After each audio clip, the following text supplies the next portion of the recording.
Hello, everyone. Nice to see you, and welcome to the latest in the Non-Religion in a Complex Future Project's Meet the Author series.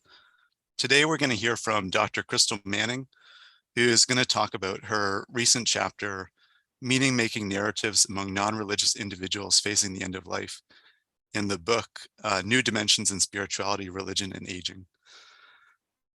Dr. Manning is a professor of religious studies at Sacred Heart University, and she has spent more than a decade studying people who leave religion. Her book, Losing Our Religion, was rated one of the top 10 religion titles of 2015, and it received the 2016 Distinguished Book Award from the Society for the Scientific Study of Religion. She's published numerous articles about the so-called nuns in both scholarly and popular journals, and has lectured widely on the topic. Dr. Manning's current research, supported by a grant from the John Templeton Foundation, examines how non-religious individuals find meaning as they approach the end of life. Christel, welcome. I'm going to throw it over to you. Okay, thank you. Can you all hear me? Okay, great. And it's really nice to see some familiar faces and names out there. Hi, Ryan. Yeah, good to be here. So I appreciate the invitation. It feels like a welcome opportunity for me to look back at some work that I did now a number of years ago. So let me share my screen here and bring up this PowerPoint. There we go. Okay, so this book chapter that you've asked me to talk about here is a chapter that I wrote that was based on a pilot study in a larger project that I've been working on for a number of years now. And the project sort of had its genesis at a birthday party that I hosted at my house, and you can see me right there. And there's my friend Vince. And I thought I'd read you the beginning part of hold on a second. I thought I'd read you the beginning part of the chapter. But I've misplaced the book, so I'll just tell you the story. So Vince was a good friend of ours, and this was a group of people who met once a month usually for a potluck and some discussion afterward.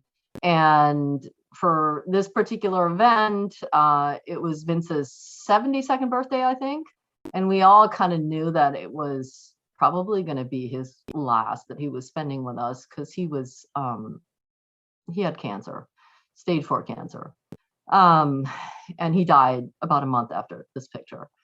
And so we had the birthday cake and the toast, and then Vince clinked his glass and he said, "I want to talk about the elephant in the room, which is that I'm dying, and this is probably the last birthday you're going to spend with me." And then he started talking about what that felt like for him. He talked about his fears, his fear not just of knowing what was going to happen to him, but his fear of losing control of his body. He talked about his sadness of saying goodbye to his lady friend Judy, who was there, and to all of us. And he also talked about his curiosity. Vince was a committed atheist as long as I knew him, and he had a genuine curiosity about what did it mean that he was going to die, right? He had been raised Catholic and told that death means you go to heaven or hell or someplace. And he didn't believe that, but he wasn't sure what it meant. And he was, very much an idealistic, curious person who, he, as a profession, he was a computer programmer. He also spent time teaching math to kids in Kenya. He spent time with the Peace Corps. He, as part of his cancer healing journey, he tried ayahuasca. So this is a guy who was into exploring different things. And his approach to death was fear and sadness and curiosity. And I was really moved by what he told us. And I was curious about his curiosity. And I began wondering, how do people who are non-religious think about death and dying? And so that's sort of where this project began. And where my journey and people who are non-religious about death and dying started. So we all know non-religion is growing, right? Here's a little chart from 2017. It's now dated, but like I said, this chapter was published a few years ago. And you can see here the non category is pretty big, right? But non-religion at the end of life remains exceptional, right? A lot of that has to do with demographics. If you look at the age distribution among the unaffiliated, most of them are young. And the distribution is even more skewed if you look at atheists, right? And that fact that non-religion at the later stages of life is more exceptional explains probably why we know relatively little about it, right? So this is just a chart showing a sample search result in a library database for, lots of stuff on religion and aging, religion and the end of life, but comparatively little on non-religion and aging, atheism and aging, or secularism and aging, or secularism at the end of life. Okay, so that's part of the reason I was probably able to get grant money to do this, right? It was something that had not been studied adequately before. But the problem, of course, that it created for me is there wasn't much of a literature there, right? And so the place that I started out was to look at, okay, let's look at the literature on religion and end of life, and on religion and death and dying. And there's a really big literature, and most of the literature points to religion conferring, or religious affiliation conferring certain benefits to the way in which people approach the end of life. And so looking at this literature, what stood out to me is that religion's benefits seem to be tied in significantly to its meaning-making functions. And so there were different ways in which this was important.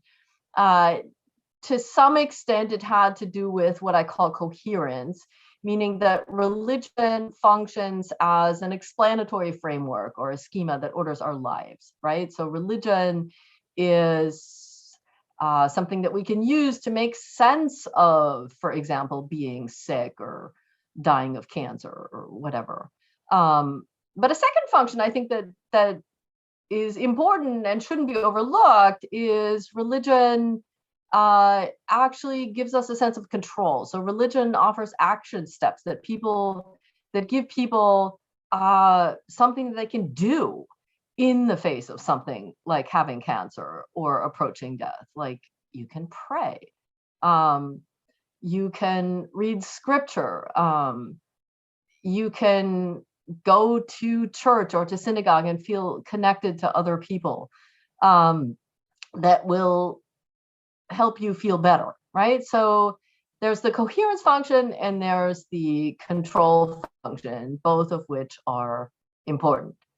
And I give some examples here on the slide, right, in terms of meaning making. The story of Job, right? Suffering as a test of faith is, sort of a classic example in terms of control, fasting, prayer, meditation, and so on. So I was thinking about, how does this connect, or how could this possibly connect to people who are not part of religion. And I was very interested, and I continue to be interested in the stories that we tell ourselves about our lives. Because all of us do that. It doesn't matter if we're religious or not, right? We frame what's happening to us, and we tell ourselves and other people a story about what's happening to us. And in a significant way, that's what Vince was doing too that night, when he was sharing how he felt about his death. So stories create meaning, and we all know that, all you have to do is pay attention to the media. You can have the same set of events and people tell really different stories about that. There's an interesting literature there about how we all have choices about which stories we want to draw upon, right? Arlene Swidler's work about the cultural toolkit. And we can think about ways in which people draw on aspects of certain narratives to make sense of their lives, right? So when you think about religion, the Bible comes to mind, but there are also family legends.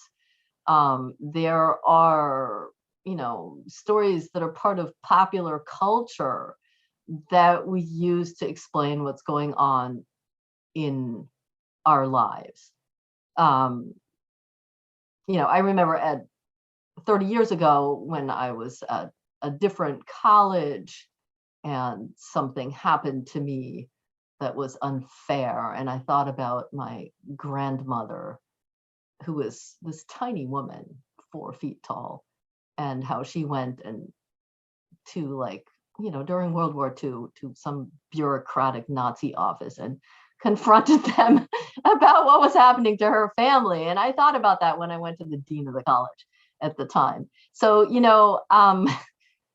our family narratives can play a role. There's lots of ways in which we can do this. And so these stories are ways in which we create meaning. We can use them as tools. And they also shape our identity. There's a movie that I love. It's called Big Fish. I don't know if you've seen it. If you haven't, after this presentation, go watch it someday. And it's about a father who is dying, and he has sort of been estranged from his son. And then because he's dying, the son comes to see him, and his father tells him about his life. And he tells all these very fanciful stories that are full of magic and adventure.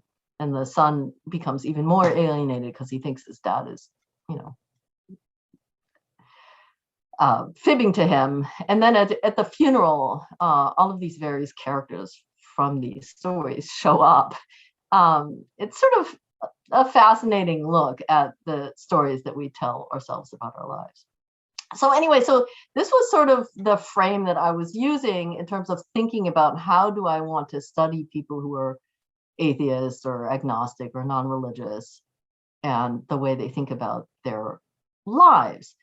And so I began thinking about storytelling and the way in which we map our lives.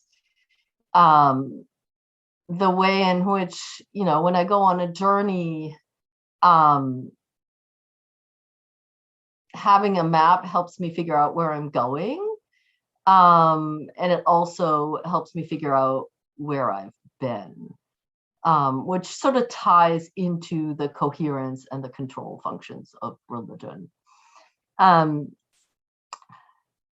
So I was trying to construct a study that would enable me to get at this, right? I've been interested in what kinds of stories do non-religious elders tell about their lives. What are the larger cultural narratives that resonate with them, and how do their stories create a sense of coherence and control? Those were sort of the big research questions that I had going in here. And so my approach, the funding that I got from Templeton was funding to do a 2-year qualitative study of elders in the United States, meaning individuals who either age 70 or older, or who in a few cases were younger but had a terminal illness. And so there were two phases to the study. Phase one was the pilot study, and that's what the book chapter was about. Okay, I want to remind you of that. It was at the beginning. Okay, so these were 30 individuals, and for the pilot study, I was interviewing both religious and non-religious individuals because I wanted to get a sense of comparison. And then phase two, which I recently completed, was another 67 people who were non-religious only, right? And so these were semi-structured interviews. There were two parts to the interview. There was a part that was backward looking, where I asked people to basically spend some time telling me the story of their lives. And I was interested in what they chose to highlight, how they chose to frame that story. And then in the second part, there were a series of questions that were about how they made sense of that and how they thought about the future. So these were, many of them, long interviews. You know, I would spend a couple hours with people. I did a lot of interviews in nursing homes. People in nursing homes are often lonely. And so there were many people who welcomed me spending a couple hours with them and talking to them about what was going on in their lives. So again, I want to keep reminding people phase one only. The demographics for this pilot study were, when I was writing this up, I had spoken to 9 men and 16 women. 10 of them had only a high school education. 15 of them had completed some college. There were 11 individuals in their 70s, 10 in their 80s, 4 in their 90s. The average age was 81. You know, most of them were in poor health, but some of them in good health. Most of these people were white. Most of them were, if they were religious, either Catholic or Jewish, and 15 of them identified as non-religious. Okay. So in the chapter, what I do is identify 5 sort of paradigmatic stories, if you will. There was one story in which was from a woman who was clearly a very religious woman, and she framed her whole life around this idea that God had a plan for her, right? And how different things, she came from Eastern Europe, and her name was Camilla, and you know, her family were refugees, and there was all this stuff that happened to them, loss, and she ended up in the nursing home, and each time something good happened, it was evidence of God's plan for her. Then the second narrative that I feature in the chapter was another woman who was also coming from a religious background, who I guess I would say framed her story more in terms of her own choices, right? So she emphasized the way in which God was a part of her life, and she prayed, but that the way that she made sense of her life had to do with the choices that she made. And then the next 2 narratives were interviews with individuals who were non-religious, who identified as atheist or agnostic. And there was, so narrative number 3 was a woman who framed her life experience in terms of scientific theory, in terms of evolutionary theory, in terms of genetics. And I call that the law of nature framework. So everything that happened in her life was to some extent, I don't want to say predestined, but she gave very little room to her own choices. It was all about, you know, the family that you're born into, your genetic package that shapes you in a certain way.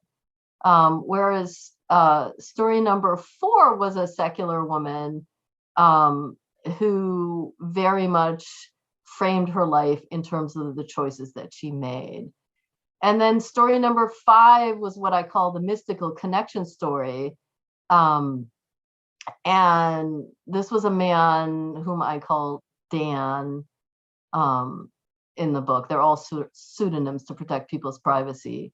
And he had this whole idea about, he identifies as secular, but he saw somehow energetic connections between events that happened in his life. And so I don't have time to get into each of these stories here in this presentation. But what stood out to me in this pilot study when I was talking to both religious and non-religious individuals was the similarities between these narratives, more so than the differences.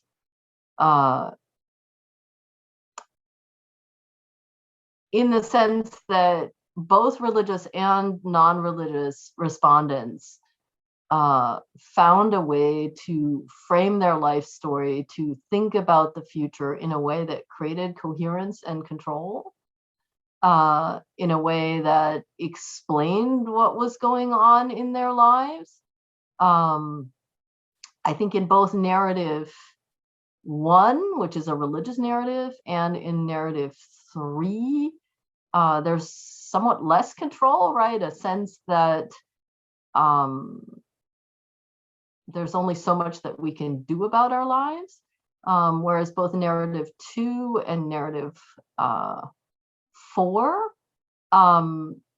reflect perhaps, the American emphasis on individualism, this idea that we all choose our lives. And the 5th narrative was the one that really fascinated me because I felt like it sort of defied categorization. It wasn't clearly secular or religious. I want to read, hold on, let me see if I can get to that part. Okay, so I wanted to read just part of the chapter here. Dan, this is the one who tells the mystical narrative. He views his life as surprising, and its unlikely turns signal to him a deeper meaning. He started his life in a lumber mill town in the North Woods of Wisconsin. I actually worked in the woods some when I was in high school. If anybody had told me then that I'd marry Deborah, that I'd get involved in the civil rights movement, that I would find out my Quaker heritage, work with Dr. King in Memphis, and later the Black Panthers in New Haven, that he would become a research scientist at a major university for a number of years. If anybody had told me any of that, I said, are you out of your mind? How is anything like that going to happen? It would never happen, end quote. But the fact that it did happen leads Dan to think that it is, quote, more than random, end quote. And he thinks this is true in a more general, wider sense. Though he does not believe in God or practice any particular religion, he is convinced, quote, there is a connectedness. I assume there is some intentionality behind reality. He would not give a name like God or Allah, because we do not know enough to say what exactly that's all about. But there are some fascinating leads in recent science. The fact that this material stuff is all fluff, you get into quantum mechanics and it's fluff. It stays here, but it's fluff. Is it spirit? What is it? He wants to, quote, understand that connectedness because he thinks it relates to what happens when we die. Death is a mystery. It must mean the end of consciousness because, quote, the brain, it's dead, it's gone, end quote. And yet Dan wonders, quote, whether it is possible there's some kind of greater spiritual connectedness, end quote, that links to intentionality that he sees behind this life. So is Dan secular or is he religious? I think there's a lot of people who are sort of in that middle category, right? And I think that actually includes, at least in my experience, people who still identify as religious, right? They identify as Catholic or Jewish or, I don't know, Presbyterian or something. And And yet, if you query them about what do they practice, what do they believe, it's a little fuzzy. There was one woman that I interviewed. Oh, I'll never forget this. I asked her, I had this whole demographic questions that I would ask in the beginning. And I asked her, what's your ethnicity? And she said, Catholic. And then I asked her, what is your religion? And she said, I'm not religious. And she was like, I don't know, 82 or something. And she had been raised Irish Catholic. And there was something about that stuck. And yet she didn't believe in God and she didn't believe in heaven. It was all just kind of messy. And I think there's a lot of that. And that's a real challenge for us who, study people who are religious and non-religious. Yeah. So what is meaning? And that's sort of where I want to leave you with all this, because that's really, it's a difficult issue. I think religion has an important function, particularly at the end of life, in providing meaning. But people who are secular can find that meaning in other places. And as I do this research, one of the things that was interesting to me, and that relates back to this slide, is the way in which there's a difference between what we mean by meaning with respect to the past and with respect to the present and the future, right? So when we're talking about assigning meaning to the past, it's about explaining events, right? Causal connections between events. Whereas when we're talking about meaning as it pertains to the present or the future, we're really often talking about how we feel, right? It's about our emotions. It's about what makes us feel good, what makes us feel connected, right? And so I think for religious people, religion can provide a sense of connectedness with the people in the community and with God. And what's interesting to me is, where do people who are not religious find that? So I think I'll end there because my time's up, and I'll open it up for questions. I do want to say that since writing this chapter, which was published in 2019, I have completed the phase 2 data. So if you have any questions about that, I can address those as well. All right, thank you. All right. Thank you so much, Christel. That was a fascinating talk. Such an important topic. Thank you. Okay. Well, let's open it up. We've got about 25 minutes or so for questions. Peter, go ahead, please. Thanks, Christel. Interesting as usual. And hello again. Hi, Peter. Yes. The question I've been asking, because as you know, I'm kind of into this research as well, is actually kind of a reverse of the last part that you just talked about. And that is, if I can kind of summarize it or describe it, is that you find that there are at least religious or quasi-religious or ambiguously spiritual, whatever kinds of elements and dimensions to the stories that non-religious people tell, right? So that Dan, the last fellow, yes, and also the other way around, though, that there are, that's where my question's going. Mm-hmm. What I'm fascinated by is how much in the religious stories, or the stories by religious people, do they share with the non-religious ones, where it's clearly, either this kind of fuzzy in between, somewhere kind of religious, maybe not kind of thing, or as, devoid of anything that looks like that. So what I'm interested in, to what degree are the religious people also non-religious? Yeah, and I think that's a really good question. So my take on that would be, again, based on this pilot study, when I was interviewing people who identified as religious in comparison to people who were not. There were actually very few people like that woman Camilla, who was like, oh, God has a plan and everything was framed in her religion. That was actually pretty rare. And instead, I think that one of the narratives, in my view, that has become or narrative frameworks, if you're going to talk about cultural toolkits, that's become very powerful for religious and non-religious people alike is, the whole pop psychology, self-help, my childhood trauma has framed who I am now type of narrative. That stuff is huge. And I would argue for many people who identify as religious in terms of what actually gives meaning to their lives, I would think that that's for many people bigger than religion. So I think that's a really interesting question that obviously I haven't adequately explored, but I share that with you. I don't know if that addresses what you're asking, Peter. Okay, I have Linda on my list next.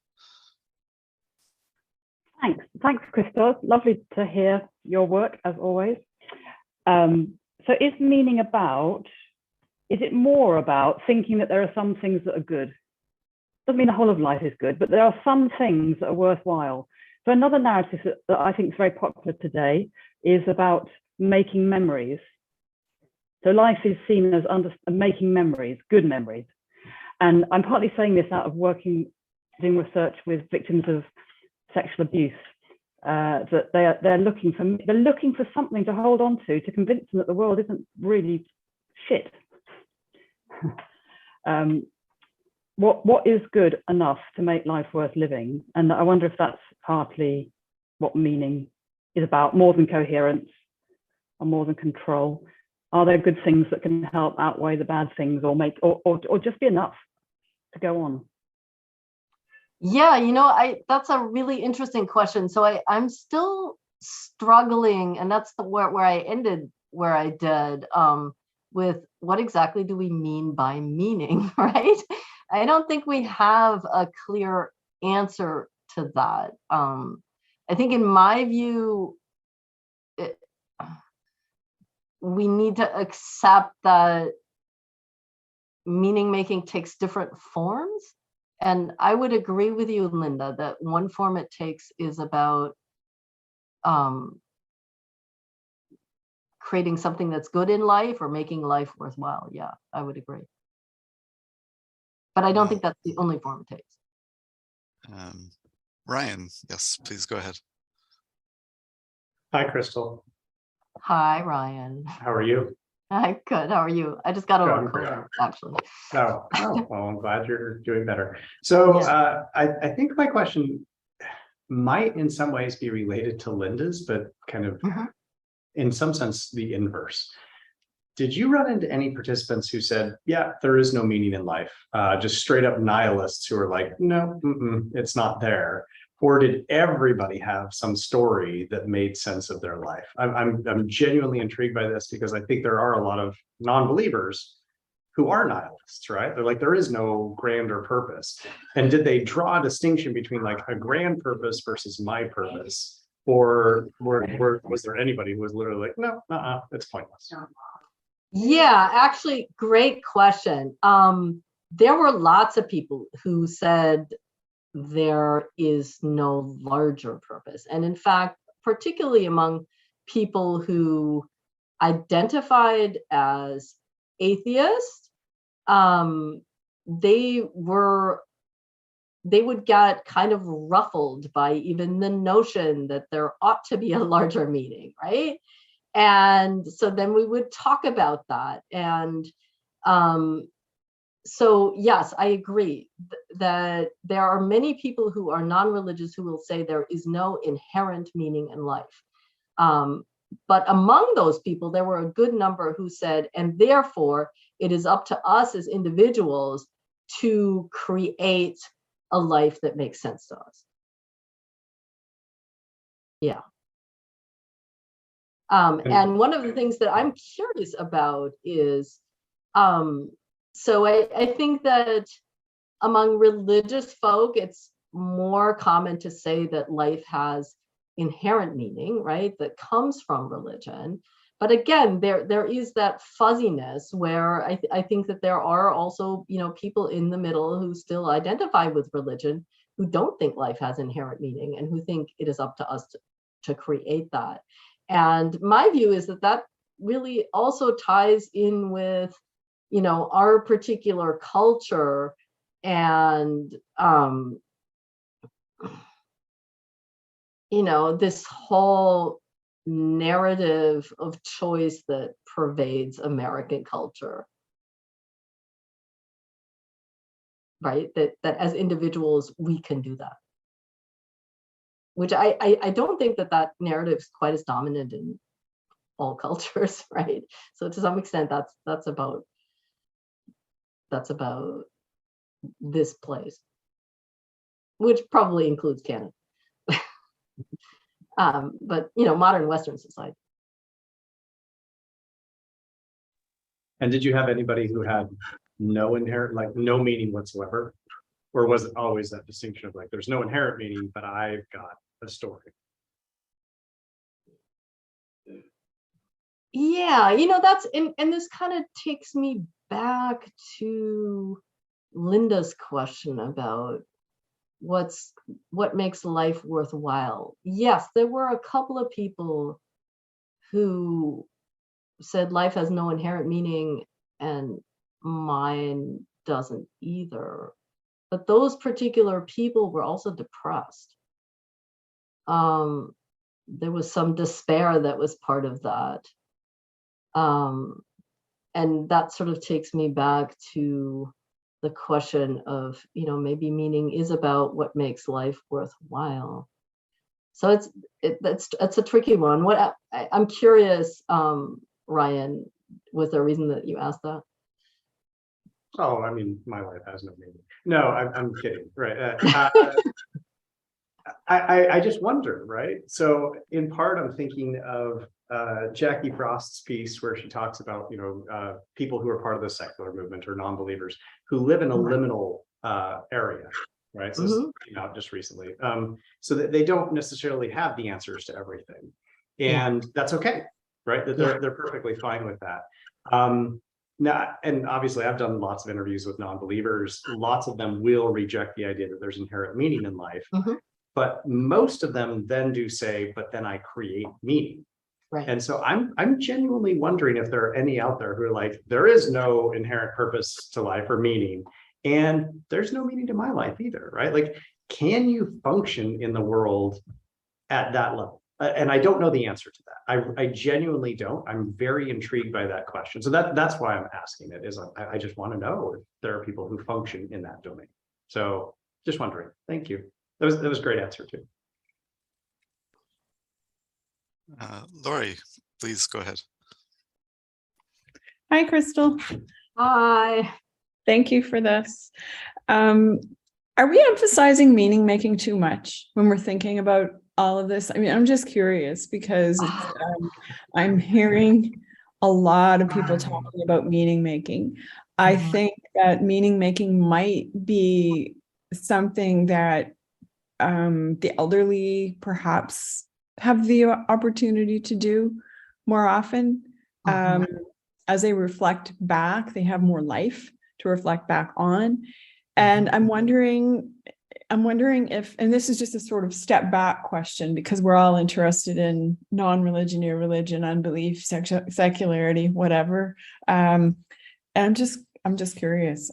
I'm sort of struggling with that. And I wondered where you are with that, thinking about, the average, whatever the average person might be going through. And it kind of builds on what Ryan was asking. I'm just curious about whether you think we're dwelling on that too much.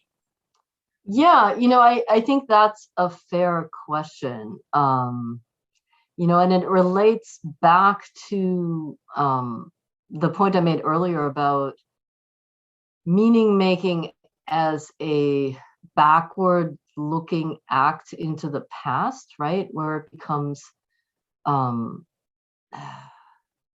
lack of a better word, it's sort of something intellectual, right? I make some sort of, I connect the dots in my life somehow, right? And I come up with some sort of explanation, right? It's a cognitive task.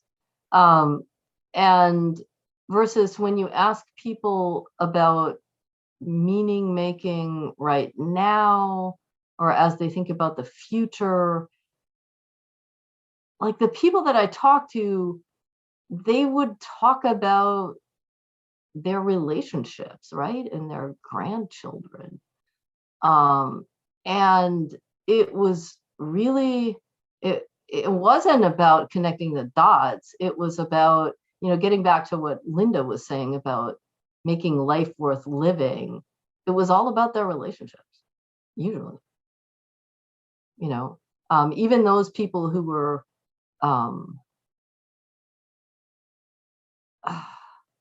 who were politically engaged. I talked to a lot of atheists who were involved in various political campaigns.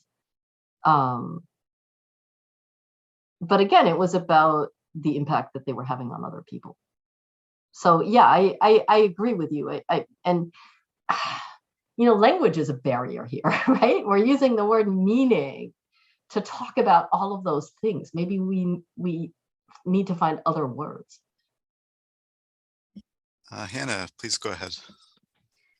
Sure, thank you. This has been so fascinating to listen. Something that's come up in my research looking at end-of-life discussions kind of from a non-religious perspective in popular culture is this reframing of an infinite life versus a finite life. And I was just wondering if that notion had come up at all.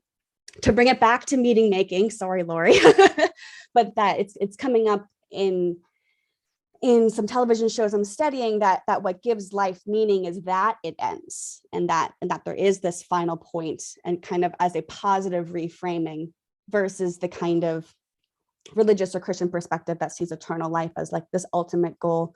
I'm just wondering if these discussions came up at all in your interviews. Yeah, actually they did. And that was something that a lot of agnostics and atheists talked about. Was they would say things like, when I asked them about death, they would say, death means that my life is over. My brain is dead. I do not exist anymore. That's it. That's final. And many of them were quite reflective and honest about, they would say that, and then they would say, I can't even imagine just not being here. And then they would talk about how that made them think about the time that they had left, and how they felt that that made the time that they had left really important, to use it in a way that was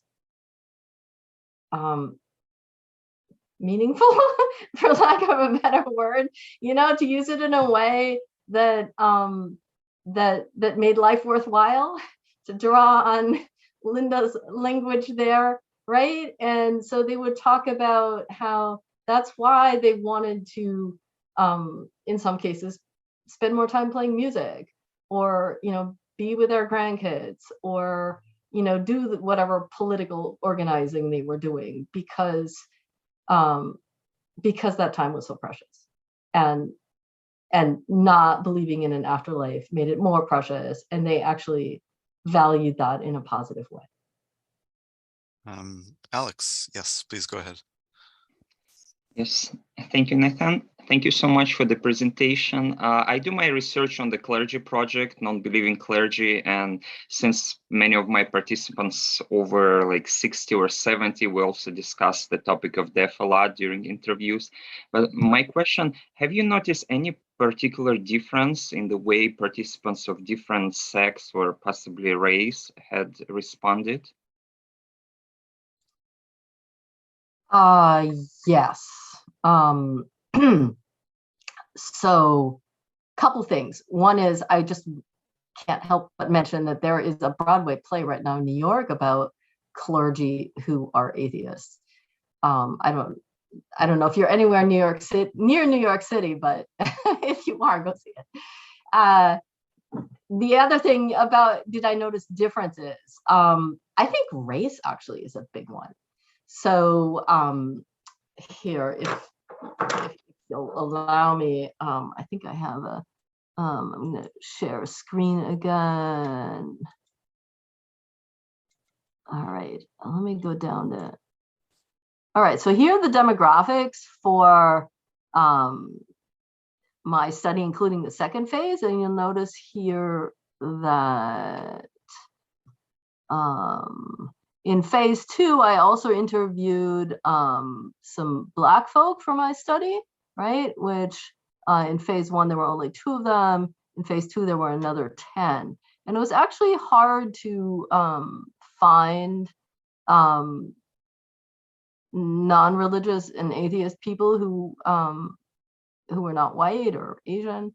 And I had to make a much bigger effort to identify and locate them.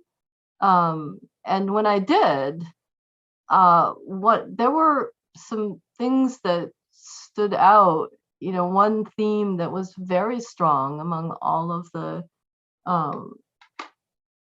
African American people that I interviewed was the way in which being atheist and Black is difficult, in a way that there's this whole dimension of, you know, I talked to all these people who were like, you know, in their 70s, 80s, and they'd gone through the civil rights movement, and the way in which the Black church was a key part of that made them feel like being openly non-religious was sort of a betrayal.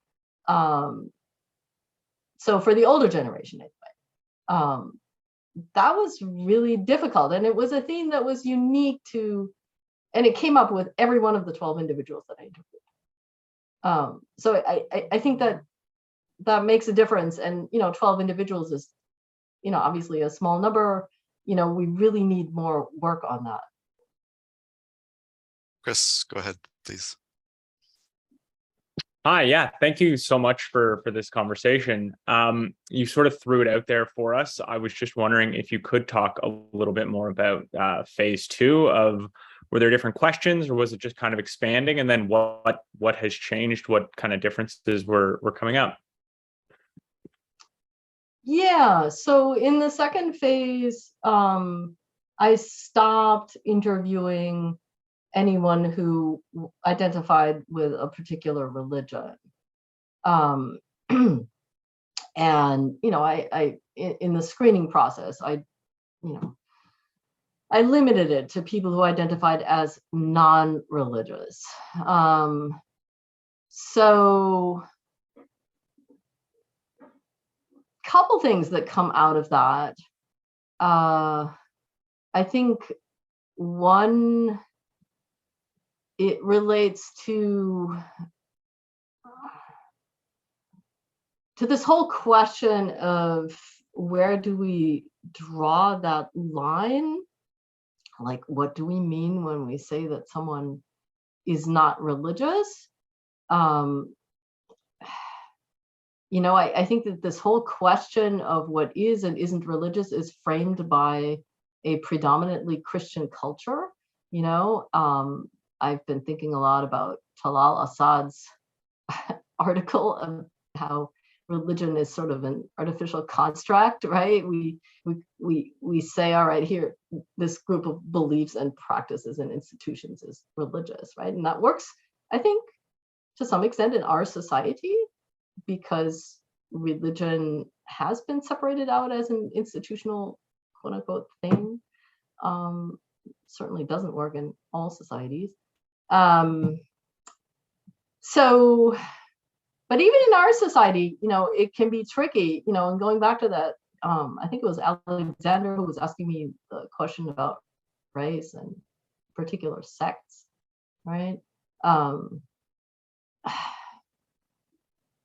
we, as sociologists of religion, we tend to frame religion in terms of beliefs, behavior, and belonging, right? And the beliefs usually involve something supernatural, and the behavior involves, some sort of effort to connect with that supernatural, entity. And the belonging is about a group of people who share that together. And so, among the people that I interviewed, there were people who resonated with aspects of Buddhist teaching, for example, right? And, I teach Intro to World Religions at Sacred Heart University, and I always cover Buddhism as a religion. And for some Buddhists, Buddhism does involve interfacing with supernatural type of entities, and for some it doesn't. And so then, one of the things that I'm struggling with in the second part of the study is, to the extent that someone practices aspects of Buddhism, do we, and they identify as non-religious. So this whole question of is someone religious or not is really about how they're choosing to label themselves, right? And at the other end of the spectrum, you get people who,